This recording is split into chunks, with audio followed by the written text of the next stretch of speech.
He's a great grandson of Hezekiah, the only prophet we know that is from royal descent. This is from what commentators put. Daniel might be another one, but this is a minor prophet we're talking about. So that's something to think about as far as where Daniel came. Might be another discussion. Zephaniah was contemporary with Jeremiah and Habakkuk. And so we understand the same time frame as far as some of the last or the end prophets. We point out that he's an 11th hour prophet. Where I put this. Here, the date of the book is somewhere between 640 and 612 BC. We know this from 1:1. How do we know this from 1:1?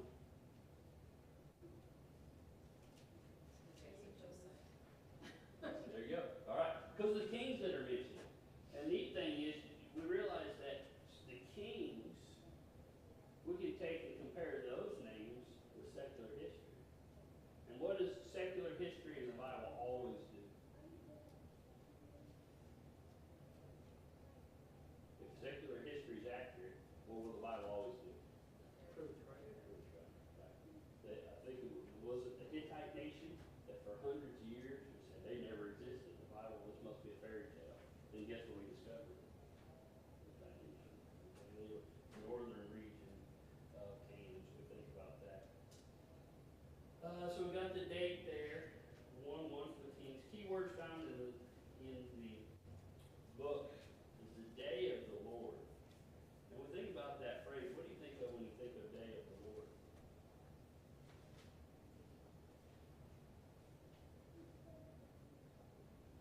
Been a long day for everybody. I know. What do you think of when you think of day? First day of the week? Okay. I know. Okay. How about in his time? Right? The last problem we looked at, Habakkuk, he's asking, how long, how long, how long? I know. When's it going to come? The right time. The day of the Lord is the right time. So that's something to think about in his time. And it's going to be a fierce thing and an awesome thing, right? The judgment, is that a good thing or a bad thing? The judgment day. Good day. Same is true for the nation of Israel. Depends whether, thank you, Aaron. I just realized it myself. Depends whether or not he was prepared for it. They were prepared for it, right? Correctly. So we think about that. Two key passages. Let's read Zephaniah 1:14 and 15.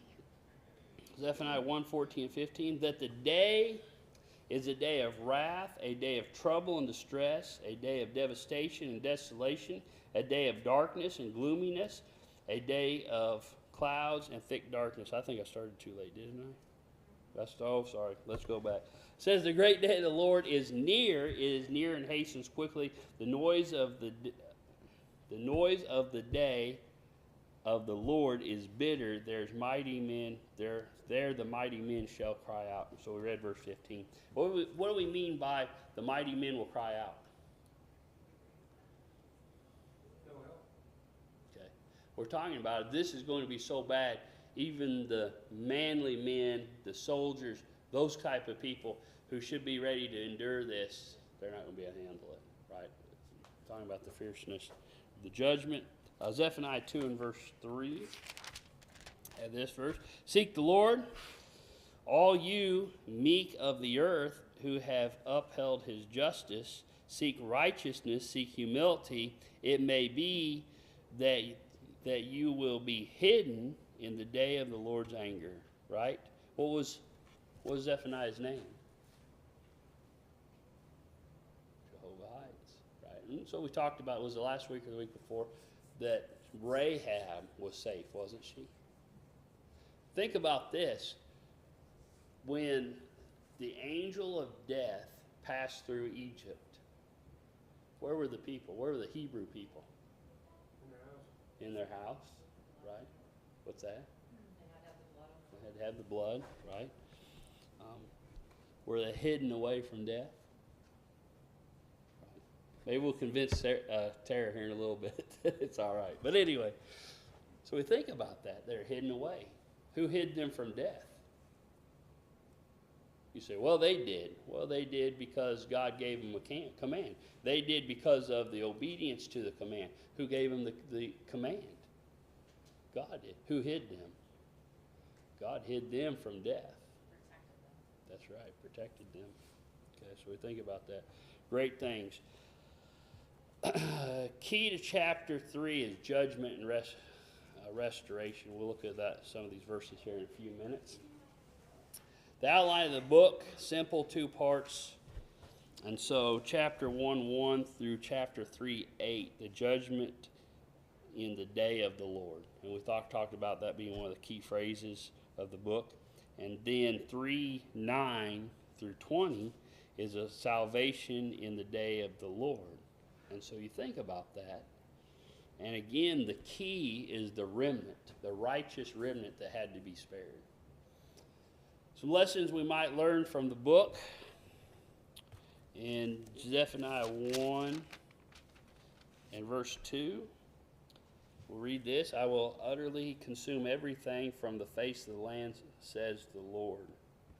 And so when God makes a judgment, then nothing will stand in his way, right?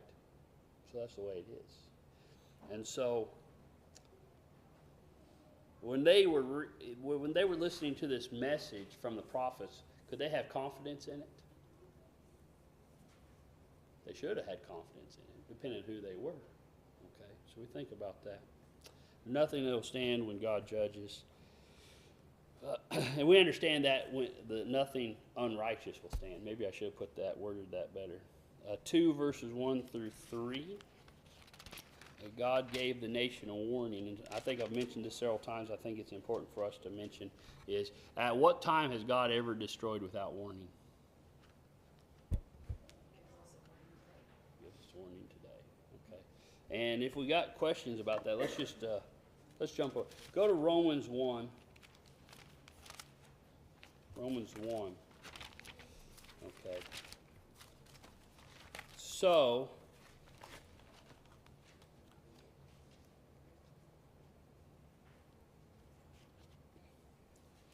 sorry, these pages don't respond like I'm used to flipping through. All right. Romans 1:20. For since the creation of the world, his invisible attributes are clearly seen. Okay, so we think about this verse. What's it mean? If we were to reword verse 20, we're not trying to rewrite the Bible, but in a way that maybe would help us understand. How's some ways that we could describe what we're reading in this first sentence? For since the creation of the world, his invisible attributes. Things he's capable of. Okay, things he's capable of. Okay. Here's what I think about, maybe. Think about this. When I look around, the earth cries out that there's a creator. Now, do you stop and think about it? Do most people? Okay. If there's a creator and there's a created, who's greater? The creator's greater, right? So as we think about it in terms of authority, right? Have we ever asked ourselves what our parents' plan for our life is? Maybe we tried not to think about that, right? What are our parents' plans for our life, right? And so, I think to sum it up, most parents want their children to be what? Successful, right? Okay? And so we think about that, so we ask the question, we go back here and think about what's being said in Romans. It says, for since the creation of the world, his invisible attributes are clearly seen. Well, we understand, when we look at the world, we know there has to be a God.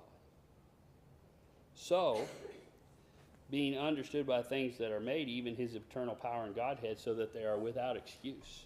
So what Paul is telling us, as he wrote the book of Romans, is there's no excuse for not knowing God, right? Because he's the creator.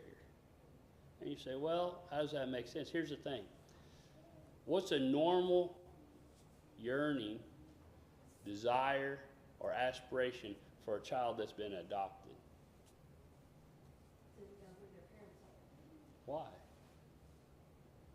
To know where they came really. Okay? 'Cause I think God designed us that way, right? And we understand that being a parent, we're not talking about genealogy, right?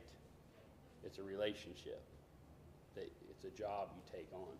And so you say, well, that's not my kid. Well, it may be, even though there's no blood relation, right? So we think about that. And one of the greatest examples I think about is, Shirley Thompson. That's her family, right? I don't know if you guys know a better example of that. That's her family, okay? Because she filled the role. So here's the thing. We go back, we say, how do we relate to what we're talking about? We're talking about the judgment. We're going to read chapter 2, verses 1 and 2 here, or 1 through 3 in a minute.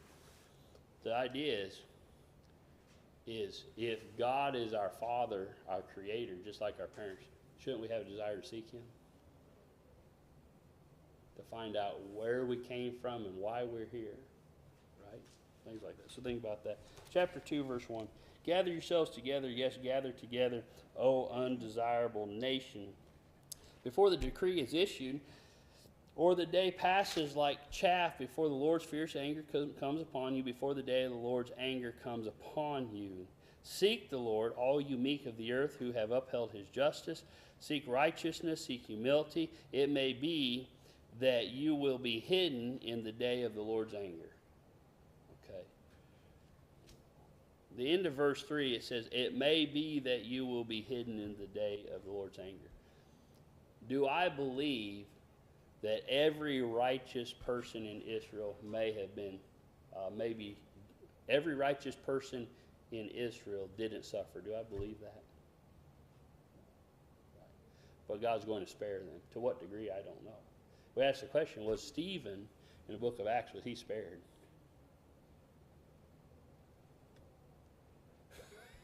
You ever thought about that? Some days his fate seems okay, right? Do you think Paul had days where he said, why can't I be like Stephen? He had some difficult days. Anyway, think about that. So just because some of God's people struggled or maybe even died because of this doesn't necessarily mean that they were unrighteous. Right? God's going to take care of them. Just like we go back and we think about the wilderness wandering, did everyone that died in the wilderness, did they lose their salvation? You ever thought about that? Does that ever come up in Bible class? What did they lose? A physical blessing. Did some of them die lost? I think we'd have to come to that conclusion that would probably be. They're grumbling. Some of them would have died. We know some died lost. They were swallowed some up and things. Some died lost. But did everybody? I don't believe so. But that they lost some blessings, right, associated with that. Okay, the moral and spiritual decline brought the nation's demise. We understand righteousness exalts a nation, sin is a reproach to any people. And so chapter 3, verses 1 through 7. Woe to her who is rebellious and polluted, to the oppressing city. She has not obeyed his voice. And so, as we understand this, we've got some figurative language being used. Who's he writing to? A city, right? And that's why it's called her. I don't understand why cars and cities aren't hymns, but that's just the way it is, right? I guess God made it that way. So she has not obeyed his voice. She has not received the nation, right? The city, as far as we talk about these things. She has not received correction. She has not trusted in the Lord. She has not drawn near to her God. Verse 2, we have almost a checklist. You think about progression, right? A lot of times one sin leads to another sin, another sin. And so she has not obeyed his voice. She won't receive correction. She won't trust in God. And she has not chosen to draw near to God. And so, rebellious nation. Her princes in her midst are roaring lions. Her judges are evening wolves that leave not a born till morning. What we looked at in Habakkuk last week, wasn't it in Habakkuk that we talked about? I got to think, or Nahum. I'm maybe 2 weeks behind. Talking about the perversion of justice, right? We understand these are contemporary authors.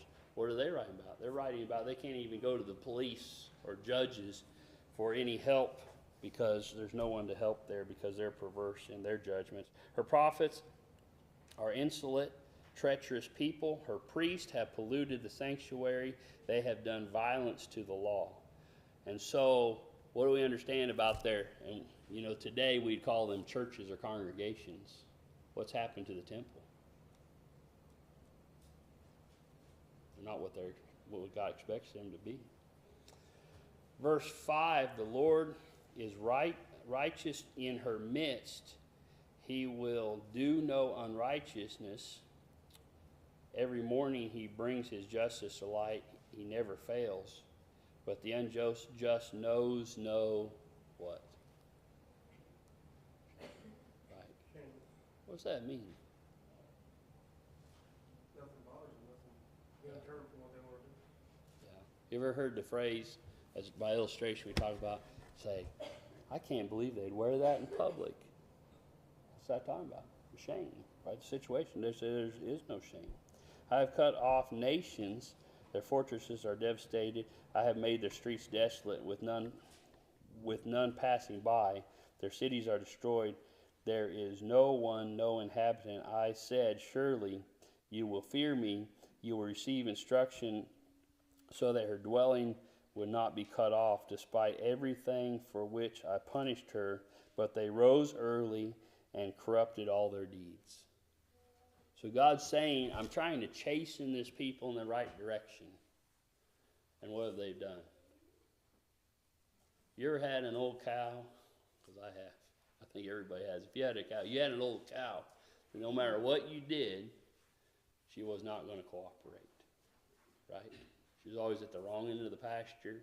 When you wanted her to go this way, she went that way. What's Israel doing? They're getting up early to make sure that, by illustration, so that God can't steer them in the right direction. So we see that. Look at 3 in verse 20.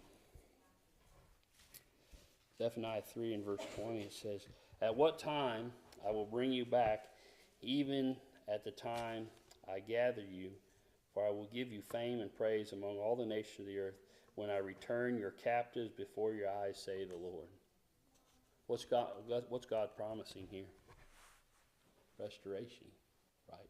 That there's going to be a time when Ezra and Nehemiah, because of the prophets, they can look forward to a time. They knew, if they would have studied the scriptures, they knew, and they may have not known, that they were the guys.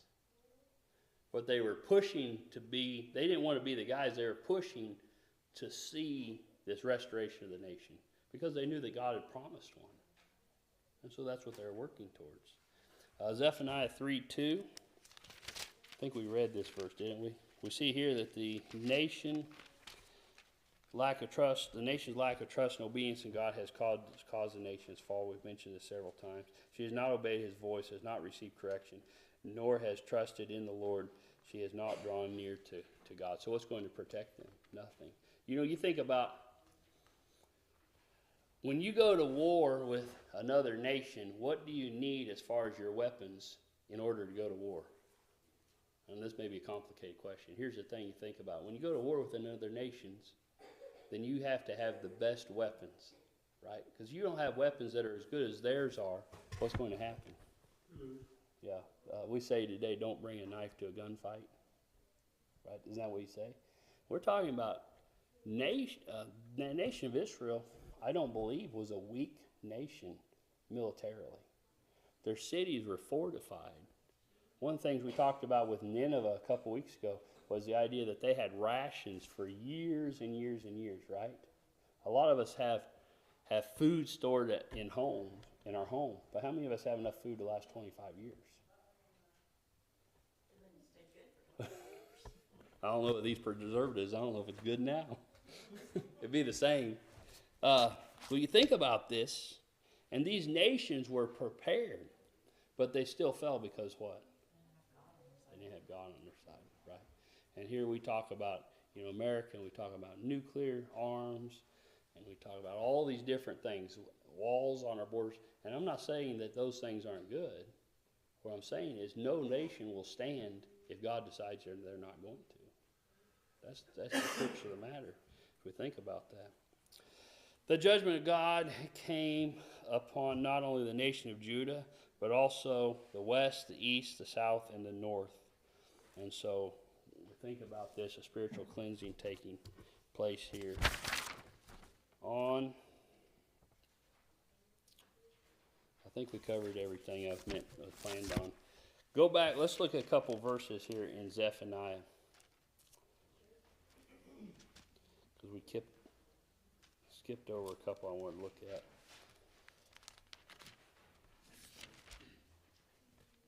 I need to pull it up on my computer. Verse 10 of chapter 2. Begin there for just a minute. We're almost out of time. This they shall have for their pride, because they have had reproach and made arrogant threats against the people of the Lord of hosts. The Lord will be awesome to them, and he will reduce to nothing all the gods of the earth. People shall worship him, each one from his place, indeed all the shores of the nations. And so one of the problems we see here, as far as we look at these verses, is the idea of idolatry. Go back to chapter 1, and we'll look at a couple verses also with this.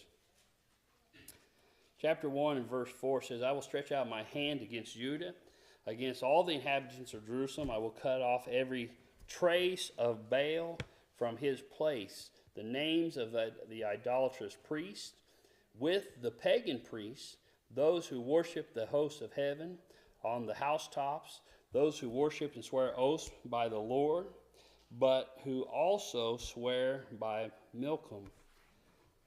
So, what we see here is God says, because of your ungodliness, the ungodliness that's being described here is idolatry, right? That's the catchphrase we use as we think about this. Well, we just read in the end of verse 5, it says, those who worship and swear oaths by the Lord, but also swear by a false god. Right? What are these people doing? What happened in Acts 17? Remember when Paul went to Mars Hill, right? Worshiping everything they can find. They just added God to the shelf of gods. God's another God. And God says, this is a problem. We understand the 10 Commandments. What was the first commandment? No other God before me, right? Or even with me, right, is the principle that's being taught there. Keep on looking a couple more verses here as we go.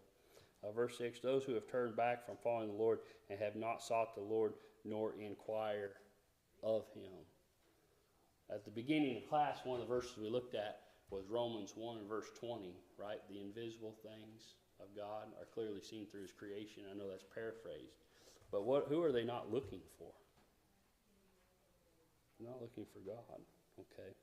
So in verse 7 it said, be silent in the presence of the Lord God, for the day of the Lord is at hand, for the Lord has prepared a sacrifice. He has invited his guests. And we understand there's some figurative language going on. What was the sacrifice? His nation, right? And the world was going to see it. They were going to witness this. And it shall be in the day of the Lord's sacrifice that I will punish the prince and the king's children, and all such as are clothed with foreign apparel. In the same day I will punish all those who leap over the threshold, who fill their master's houses with violence and deceit. And there shall be on that day, says the Lord, the sound of a mournful cry in the fish gate, a wailing from the second quarter, a loud crashing from the hills. Wail, you inhabitants of Makkatesh. What we're seeing in verse 10, these are geographical locations that the Israelites were familiar with. And so he's telling them these things are going to be affected, a great pain and sorrow. Wail, you inhabitants of Makkatesh, for all the merchant people are cut down, all those who handle money are cut off, and it shall come to pass at that time that I will search Jerusalem with lamps, and will punish the men who are settled in complacency. What's complacency? Yeah. Are they looking for God? No. Wasn't it Elijah that talked about the fire in his bones? What did they have? He didn't have complacency towards God and those things he's supposed to be doing. Who say in their heart, the Lord will not do good, nor will he do evil. What's that mean? He won't do good, he won't do evil. They say, no matter what we do, we're just going to be safe. So, therefore, their goods shall become booty, their houses a desolation. They shall build houses, but not inhabit them. They shall plant vineyards, but not drink their wine or they'll have no harvest from that. Why? How did the Israelites receive the land of Canaan? God gave it to them. God gave it to them. And one of the things about the process of taking over the land of Canaan was as God sent his nation in, then what you have is you have the other nations were being pushed out before them. So when they got there, the houses and the gardens and the fields, they weren't run down, right? Because God, as he pushed the other nation out, God's people were there to take them over. And that's the same thing here. God said, you're going to be pushed out. Other people are going to come in, and that'll be their house, their home, their place. Why? Because of their unrighteousness. Anyway, hopefully that's a good overview of Zephaniah. I appreciate your time, and we will. If the kings become leaders of these nations at the age of 8, how can there be any, Kathleen, her questions. I just don't see how that you would expect anything else. It'd be like nobody in charge. So, sometimes there was a co-reign for a period of time. And I can't remember which ones, but there was. It's not there tonight, Kathy. But anyway, I do know that's the case. That some of those kings, and that's why some of the dates were more difficult because of the overlap. As far as you had some periods of time, you had the son and the father reigning at the same time together. But I don't remember which all kings were. I remember a lesson on it. I've read some about it.